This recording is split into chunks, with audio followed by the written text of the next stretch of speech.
وكان في استقباله رئيس الحكومة الأخ أحمد بن بلة وأعضاء الحكومة ونواب التأسيس.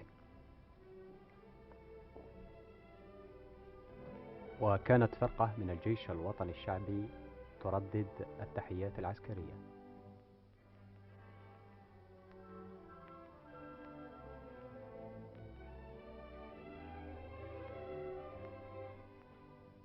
تحية العلم الجزائري والكوبي، تقديم أعضاء الحكومة وأعضاء السلك الدبلوماسي.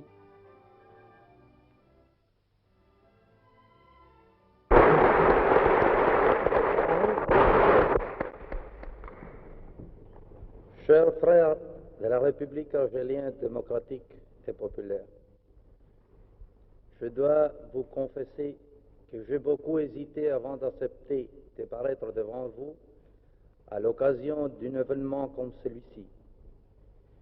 J'ai hésité parce qu'étant donné la qualité des techniciens du monde socialiste ici présents et aussi d'autres pays du monde, ma contribution ne peut rien apporter sur le terrain théorique aux expériences qu'ils ont déjà exposées.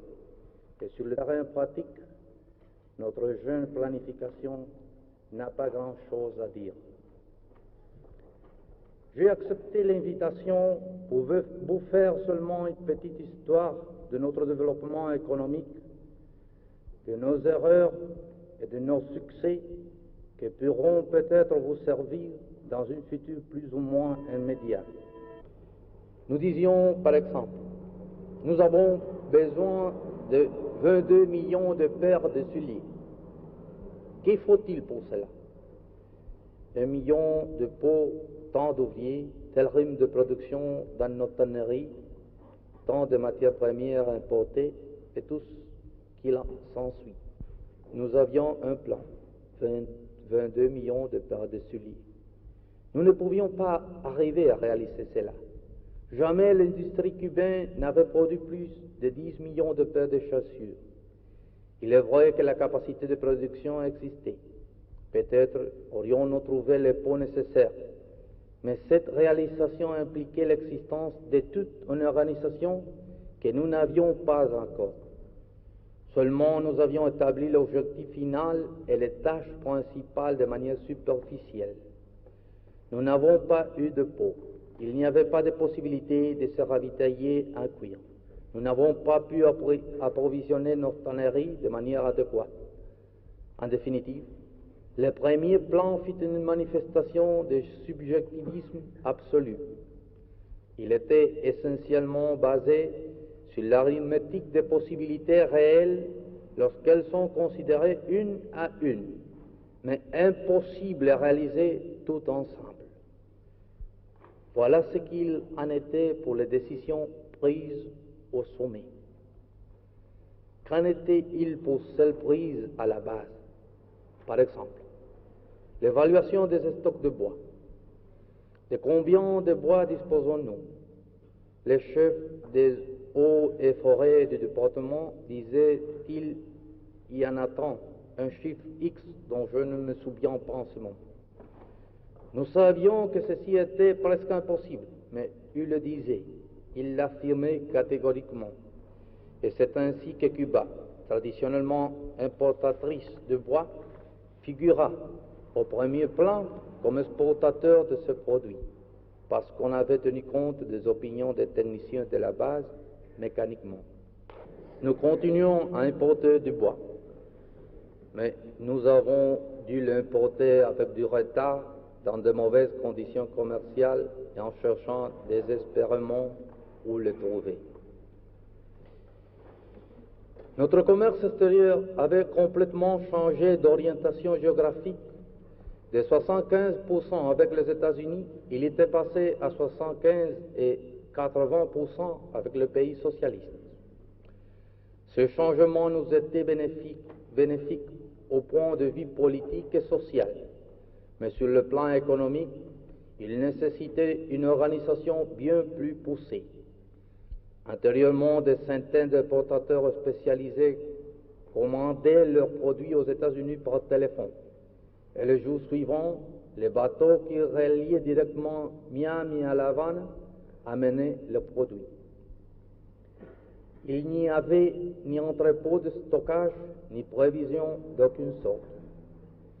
Tout cet appareil, sauf les techniciens ennemis du gouvernement, dut donc être absorbé par ce qui fut d'abord la Banque du commerce extérieur de Cuba avant de devenir le ministère du commerce extérieur. Vive la République argélienne démocratique et populaire et son gouvernement révolutionnaire.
Vive l'armée nationale populaire.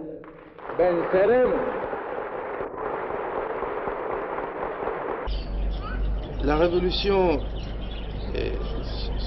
serait trop long d'expliquer tout. Et même d'expliquer tous les points de contact avec la révolution algérienne, je pense qu'il serait un peu long, un peu difficile, un peu lourd. Je pense que la principale, la chose où nous devions mettre l'accent, c'est que la base, le fond social sont les mêmes. Le problème du colonialisme ou de l'impérialisme qui pèse sur un pays oblige à ce pays à prendre des mesures pour lutter pour sa liberté. L'impérialisme, plus ou moins, prend les mêmes contre-mesures. C'est pour ça que, malgré toutes les différences qu'il y a entre les deux peuples, les régions géographiques où ils sont placés, il y a une ressemblance plus ou moins grande, au fond. Et c'est pour ça, je pense, que nous pouvons nous entendre si bien. Et je pense que l'amitié, si grande et chaque fois si profond qu'il y a entre notre deux peuples, il se doit précisément à que nous pouvons nous connaître très bien, connaître notre propre pensée, notre idéal, notre besoin et connaître aussi nos ennemis qui, au fond, sont communs. Et je pense que ça, c'est là la chose importante. De ces connaissances, notre deux peuples ont extrait les conditions pour approfondir l'amitié.